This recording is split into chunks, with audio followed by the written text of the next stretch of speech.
The storm shoved Nora Ellis toward the rusted storage door as if it knew her secret. She fumbled the key and whispered, "I am not ready, but I am here." The lock clicked like a verdict. She slid the door, and the smell of wet cardboard rose like a ghost. Lightning stitched the sky, and her breath came short. Sophie said, "You do not have to do this alone." Nora muttered, borrowing courage. A battered box waited with her family crest in fading ink. She said, "Please be nothing," and lifted the lid. A sweater lay inside, brown with a dark stain that memory refused to name. Beneath it, a sealed letter pressed its weight into her palm. "Mom, what did you leave me?" she said, and the storm hushed to listen. She cracked the seal and paper rasped like dry leaves. Lines swam, then steadied, and her pulse rang in her ears. The truth bent her posture before the words finished. Victor said, "Let it die." "And you agreed," she breathed, crushed by names she could not unlearn. The box waited to be blamed. Nora pressed the sweater to her face and tasted iron from a night she buried. "I remember now," she said, and the thunder finally answered. Dawn crawled into Nora's kitchen and found every surface awake with memory. The letter lay under a glass like a specimen that might crawl away. She said, "If I breathe, it stays real." The kettle ticked like a clock with no mercy. Her phone lit, and she let it blink until guilt felt louder than grief. She answered and said, "Sophie?" I opened it. Silence threaded the line and then a soft, "Tell me." Nora paced grooves into the tile. "It names him," she said, and the room pulled tight. "It says I was meant to forget, so I would never ask why." She pressed her wrist to the cool window and watched a bus smear by. "I thought healing meant not looking back," she said. "Now I see I never looked at anything at all." She picked up the sweater and felt old winter press into her ribs. "I will not be the quiet one anymore," she said, and the house stopped holding its breath. The mail slot clattered and dread walked in with the envelopes. Nora sifted until a legal crest flashed like a blade. She said, "Of course he writes when it hurts most." The letter promised civility that smelled like smoke. She read the lines that warned her to leave the past, undisturbed. Victor said, "We will speak soon," she whispered, tasting old control. She felt the storage dust in her lungs again. "He is still writing the rules," she said, and laid the paper beside the truth that burned. The kitchen clock slipped a minute and took her calm along. She folded both letters and tapped them into alignment. "Not this time," she said, and the window's reflection met her stare. A bus brake hissed like a sigh she refused to echo. "You taught me to be careful," she said, "but careful never kept me safe." The cafe was warm enough to melt the edge off fear. Sophie arrived first and wrapped both hands around a mug like a vow. Nora slid into the booth and said, "I brought the pieces." She set the letter and sweater down between sugar packets and a small plant that refused to die. Sophie said, "You are not a crime scene, even if they left markers." Nora laughed once, and it broke in the middle. "He thinks he can scare me quiet," she said. Steam climbed like a prayer neither of them knew. Sophie met her eyes and said, "Then name what he took." Nora felt the words scratch but not bleed. "He took the right to grieve clean," she said. The room hummed, plates clinked, a child squealed, life went on without permission. "I am going to learn how to hold the pain without letting it hold me," she said, and her voice finally steadied. On her way home, Nora passed a community board and stopped mid-step.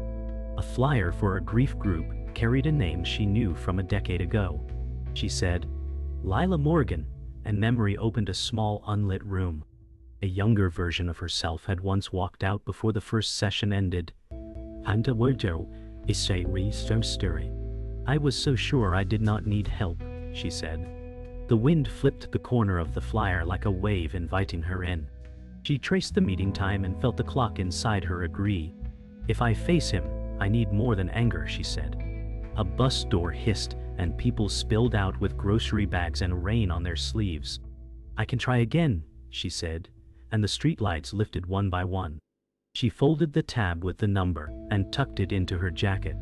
"This time I will stay," she said. And the night loosened its jaw. Nora walked into the library, where the silence pressed heavier than the books. She touched the polished wood and said, "I thought words could heal, but they cut too." A shelf groaned like it carried secrets. She traced a spine and pulled down a dusty volume.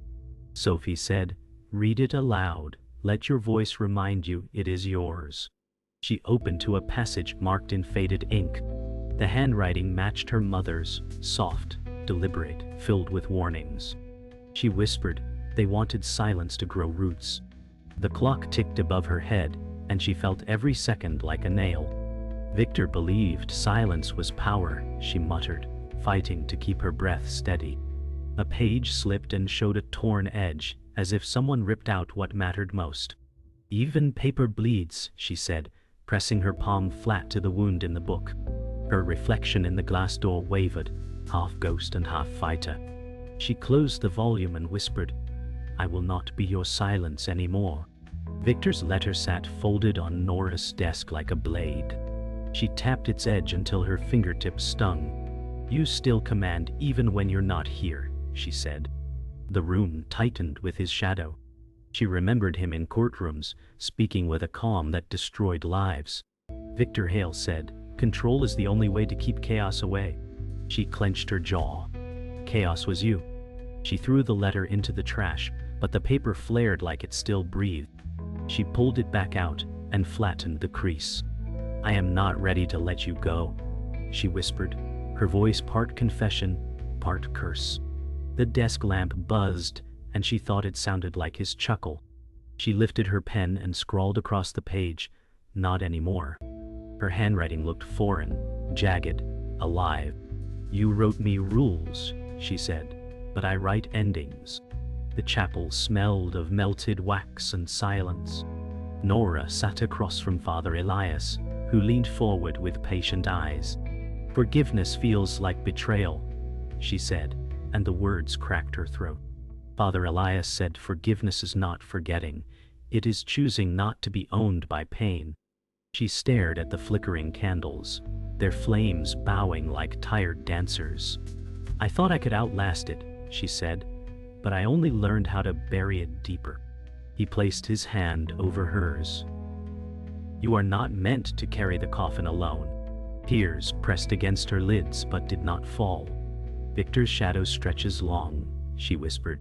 Elias said, "Even shadows end when the light shifts." The silence wrapped around them again, but it did not suffocate. She inhaled and said, "Then teach me how to move the light." Sophie opened her door before Nora knocked, pulling her into a hug that smelled of coffee and cinnamon. "You look like you've been fighting ghosts," Sophie said. Nora half laughed, half collapsed.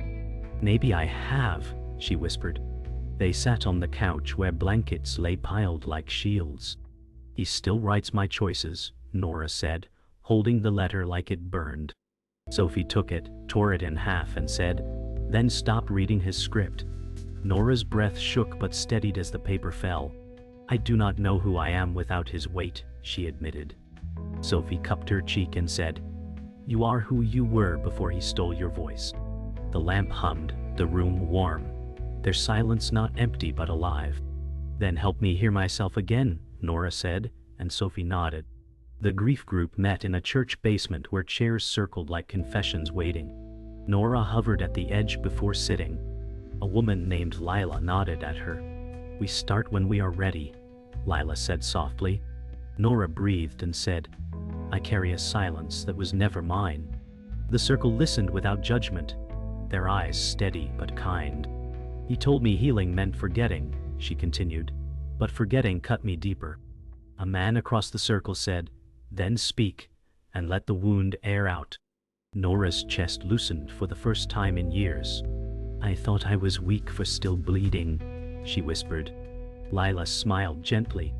"Bleeding only means you are alive enough to heal." Nora let the truth sit and did not push it away. For once, she stayed. Nora found the old email thread while searching for rent receipts. The subject line carried Victor's name like a bruise. She opened it, and the room leaned. Sophie had forwarded a message months ago. It read like a warning dressed as help. Nora said, "Why did you carry his words to me?" The kettle clicked off, and she forgot to pour. She called, and Sophie answered on the first ring. "I thought I could shield you," Sophie said, breath thin. Nora paced and felt the floor try to hold her anger. "Shielding me kept me in his weather," she said. Silence grew a spine between them. Sophie said, "I was afraid he would turn on you harder." Nora closed her eyes and saw the stain again. "You do not get to choose my storm," she said. The call ended with a soft apology that did not land. The email blinked on the screen like a small siren she could finally hear. The grief group met again under humming lights. A new face sat 2 seats away and watched the floor as if it might speak. Lila began, and the circle breathed together. Nora said, "Trust feels like glass in my mouth." The new man lifted his gaze and nodded once. After the session, he waited by the coffee urn. "I am Aaron," he said, voice steady but careful. She said, "I am learning to say what hurts without apology." He smiled like he knew that road. "I fix guitars," Aaron said, "and sometimes hearts try to follow." Nora almost laughed, and it surprised her. He said, "If you need quiet that listens, I have a shop with chairs." She felt a small door in her chest shift. "Maybe I will stop by," she said, and the promise did not frighten her. Nora brought the box back to the table and spread its contents like a map. The photo of her mother sat near the sweater and letter. The handwriting curved with calm, ached by history. She read the margins and found a date she had tried to erase. "You told them I should forget," she whispered. The words felt older than her bones. A folded receipt hid under the lining. It named a clinic and a night that split her life. "You kept me from the record and called it love," she said. The room cooled, as if the past opened a window. She pressed the receipt flat and owned the hour it carried. "I will write my own account," she said, and the house did not argue. The truth stood beside her like a witness who had waited years. Victor requested a meeting at a marble lobby that smelled like polished power. Nora arrived early and counted breaths. He stepped from the elevator with a lawyer's calm. "You look tired," Victor said, like a diagnosis. She said, "Truth is exhausting work." He gestured to a quiet alcove. "Let us end this cleanly," he said. She held the letter and receipt like anchors. "Clean does not mean buried," she said. His smile thinned to a blade. "You will regret public mess," he said. Nora felt fear knock but not enter. "I regret silence more," she said. The lobby fountain whispered, indifferent. He leaned close, and the air chilled. "Walk away," he said. She stepped back into her own weather. "No," she said, and the word rang clear enough to find the ceiling. On the sidewalk outside, a woman blocked the wind with a press badge. "Nia," she said, offering a card. "You are not the only one he corners." Nora weighed the card like a key. Nia said, "I have records you cannot get without a fight." The city moved around them, hurrying and blind. "Why help me?" Nora asked, testing the ground. "Because he shut my story down last year," Nia said. "I like returns." Nora saw the edge of a file peeking from her tote. Nia lowered her voice. "There is a witness who wants to speak, but fears the cost." Nora felt the ache shift into focus. "Then we go to them," she said. Nia nodded, and the wind softened. The day did not brighten, but it aimed in a new direction. Nora pocketed the card like a promise she intended to keep.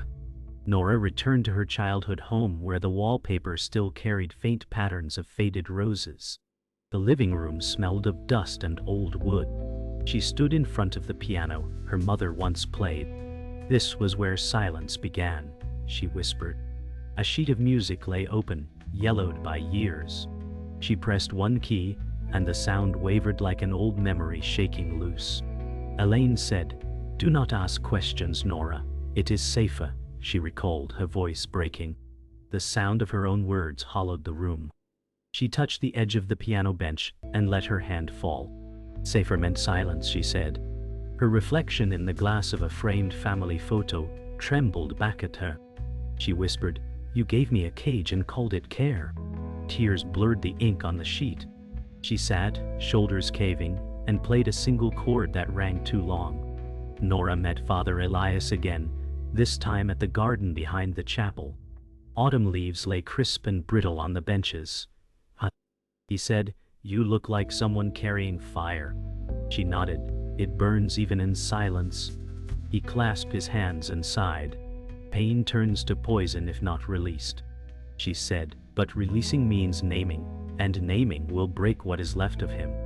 Elias lowered his gaze. "Truth does not destroy, it reveals." She bent to pick up a red leaf, veins running like scars.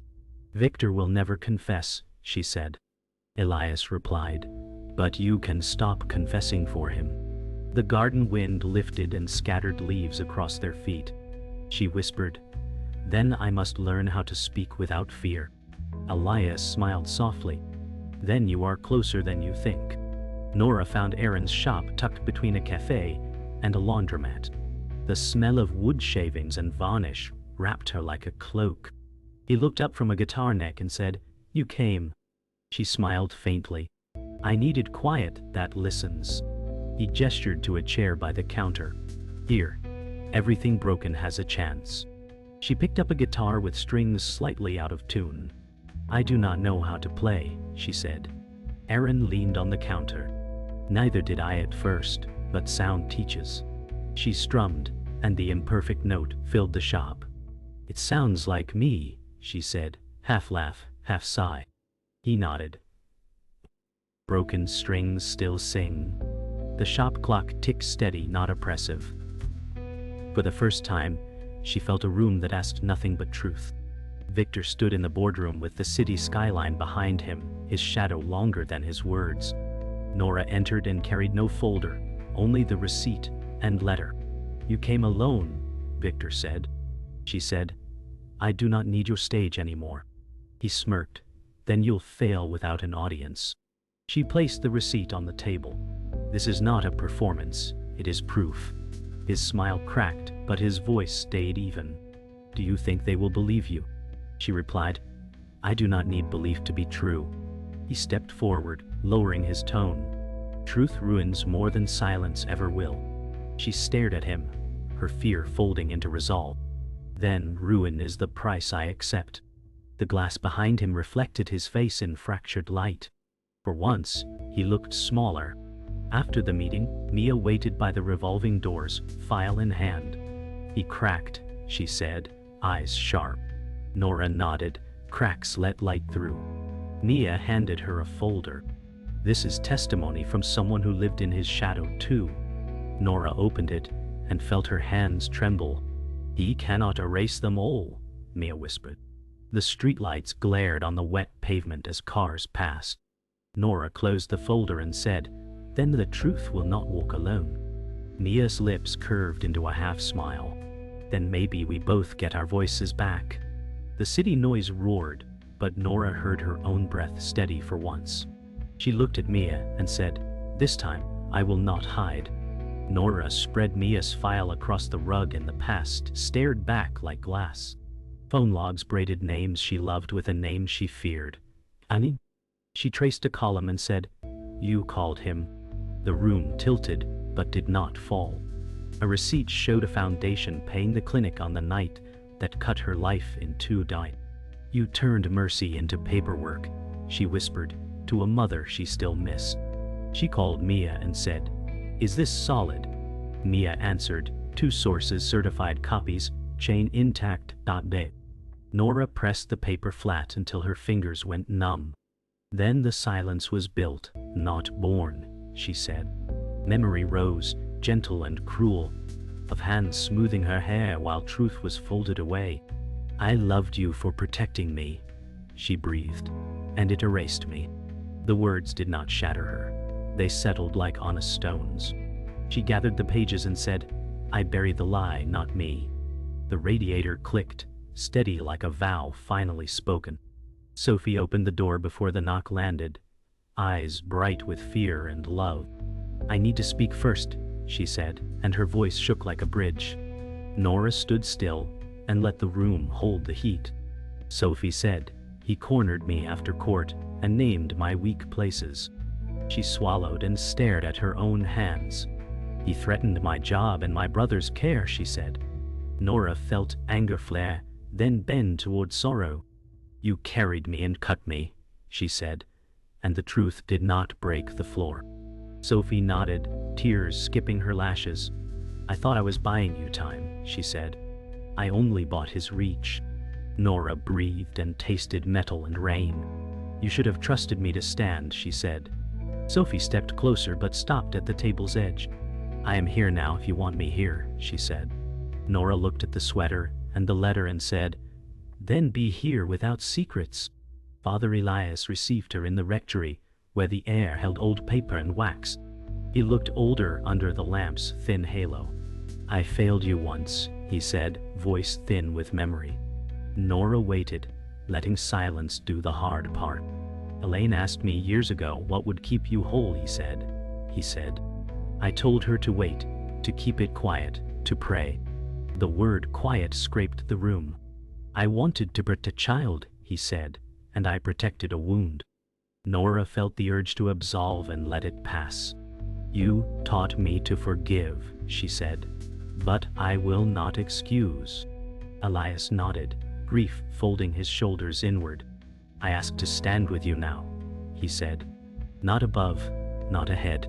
The lamp hummed, and the window caught a tired moon. She said, "Then stand where light can find you too." His breath hitched at the mercy inside the warning. Mia's office hummed with scanners and the soft whir of deadlines. She slid a file forward, its tabs stamped with a name that had taught Nora to flinch. "This is the part he never lets breathe," Mia said. Inside lay sworn statements from a former aide and a clerk. Dates matched the nights that would not stop ringing. "He learned power early," Mia said, "when losing felt like sky without ground." Nora traced a grainy photo of a ribbon cutting where smiles looked stapled on. "He made control a religion," she said. Mia nodded and pushed over a transcript of calls. "He covered stories by breaking their spines," she said. Nora felt pity blink, and then step aside. "Explaining is not excusing," she said. The office clock leaped a minute and dared them to blink. "We print what can be proven," Mia said. "We do," Nora answered, and the room aligned. Dawn arrived without color and asked for a decision. Nora set the affidavit on the table and uncapped a pen that felt heavier than steel. "If I sign, I break the story we lived," she said. The window showed a city that would not stop moving. She closed her eyes and saw a piano key trembling under her hand. "I will not build a life on someone else's silence," she said. Her phone vibrated with a message from Victor promising clean exits. She muted it and let the quiet stand. Mia texted, "I can file at 9. Sophie wrote, "I am outside if you want me." Nora placed the pages together and steadied her breath. "I choose daylight," she said, and ink moved like tide across her name. The room did not cheer, it exhaled. She whispered, "Whatever breaks, I will hold what remains." Outside, morning finally found a color. The courthouse loomed in pale morning light, its columns rising like judgment carved in stone. Nora stood at the steps, affidavit in hand, heart thudding with the weight of every name inside. She whispered, "I am not here to bury myself anymore." Sophie joined her, eyes restless but fierce. "He will be inside," Sophie said, and the words felt both like a warning and a blessing. Nora inhaled sharp air and said, "Then he will hear me breathe." The crowd gathering around reporters buzzed like hornets, but Nora steadied her step. "This truth is not his to own," she said. Her reflection in the courthouse glass trembled but held. She turned to Sophie and said, "Do not pull me back even if I break." Sophie nodded. "I will only stand with you." Nora pressed the affidavit to her chest, walked forward and whispered, "Let him hear the silence end." Inside the courtroom, the air pressed like stone and whispers folded into silence. Nora sat at the plaintiff's side, papers stacked like fragile shields. Victor entered, charcoal suit gleaming, smile rehearsed. He nodded at her as if she were still a girl who owed him obedience. Nora met his eyes and did not blink. "You cannot name me quiet anymore," she said under her breath. His lawyer shuffled documents, polished spectacles flashing. Sophie squeezed Nora's arm and whispered, "You are not alone." The judge's gavel struck like thunder in an enclosed sky. Nora inhaled and felt her lungs stretch wider than her fear. Victor leaned slightly, lips curving in a mock grin. She answered with stillness, the kind that carried storms in waiting. Nora took the stand, her palms damp but steady as she gripped the wood rail. The oath words echoed like chains snapping. She said, "I was told silence was safety." Her voice shook once, then steadied. But silence was a cage built with his hands. The clerk typed, the sound like rain on a roof. Victor's jaw shifted, but his eyes kept their cold shine. Nora leaned into the microphone. "I name what was taken, and what will no longer be hidden." The courtroom leaned closer, every ear hooked by her breath. She raised the stained sweater, fabric trembling in her hand. "This is what silence tried to erase," she said. The words cracked open the air. For the first time, Victor looked down. Father Elias sat quietly in the gallery, eyes closed as if praying for courage that was no longer his to give. He had testified earlier, his voice breaking when he admitted to counseling silence. Nora had not looked away. Now, he opened his eyes as Victor's lawyer objected, voice sharp as knives. The judge waved it off, gavel sharp.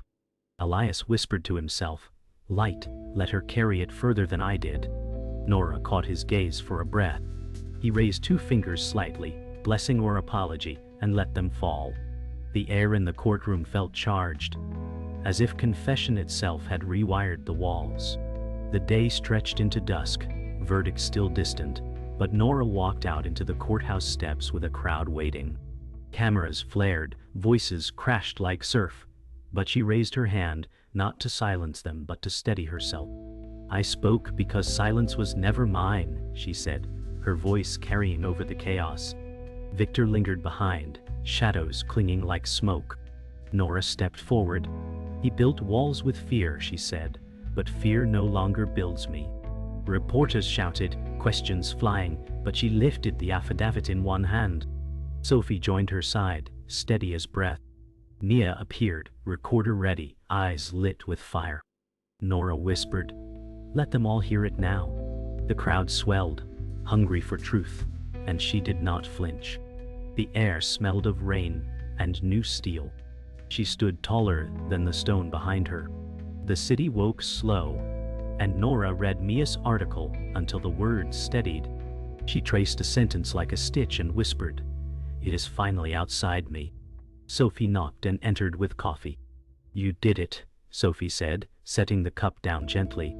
Nora smiled, small but real. "I did not do it alone," she said. The room felt wider, as if new air had found it. Sophie said, "There will be more noise." Nora nodded. "I will choose which noise I hear." Her phone buzzed with messages layered in worry and praise. She turned it face down and let quiet settle. "I want to learn rest without fear," she said. Sophie leaned back and breathed with her. The morning did not promise ease, but it offered light the color of forgiveness. Nora held it like a beginning. The circle met again beneath the kind hum of old lights. Lila opened with a breath that anchored the room. Nora said, "I spoke in court and did not vanish." A murmur of relief moved like wind across wheat. Lila said, "What does your voice sound like now?" Nora listened and heard steadiness under the shake. "It sounds like a door unlocking," she said. A newcomer cried softly and apologized between gasps. Nora reached a tissue across the gap. "You owe us nothing but truth," she said. The group nodded, confession turning from weight to warmth. Lila smiled. "Then let today be practice for living," she said. Nora felt the old ache still there but smaller. She did not chase it away. She let it sit beside her and behave. At the cemetery, wind combed the grass into quiet lines. Father Elias walked beside Nora without speaking. She touched the cool stone and said, "I loved you, and I learned silence." He bowed his head. "I carried you badly," he said. Nora set the sweater's remaining fabric into a shadow box she had brought. "I will keep the truth and lose the shame," she said. Birds argued in a nearby tree, and then settled. Elias said, "May the light you made find others." She placed a small photo against the stone and breathed deep. "I forgive what I can and release what I cannot," she said. The words did not crown her. They steadied her feet. Elias nodded once, wet-eyed, and stepped back into the wind. The guitar shop smelled of cedar and new chances. Aaron tuned a battered acoustic and glanced up. "How is the noise today?" he said. Nora laughed, the sound surprising her. "Manageable," she said, taking the stool. He set the guitar in her hands. "Try a G and let it ring," he said. She pressed, and the chord came rough but honest. "It is not pretty yet," she said. Aaron smiled. "Pretty is a rumor," he said. "True is music." She played again, and the notes softened at the edges. "I am not a secret anymore," she said. He nodded, gaze steady and kind. "Then stay long enough to hear yourself," he said. The clock ticked like a metronome that finally kept time with her breath. Night fell clean, and Nora crossed the footbridge where the river kept its steady vow. She stopped halfway and looked at the city stitched in light. "I carry the scar, not the cage," she said. Wind lifted her hair and set it down gently. She held the letter one last time and slid it into the shadow box beside the sweater scrap. "I am made of what survived," she said. A train sighed in the distance. A long exhale she answered with her own. She texted Mia, "Ready for tomorrow." She texted Sophie, "Come by at noon." She typed to Aaron, "Keep a chair free." Then she put the phone away and let the night be simple. When she finally walked on, her steps sounded like a song, learning its chorus.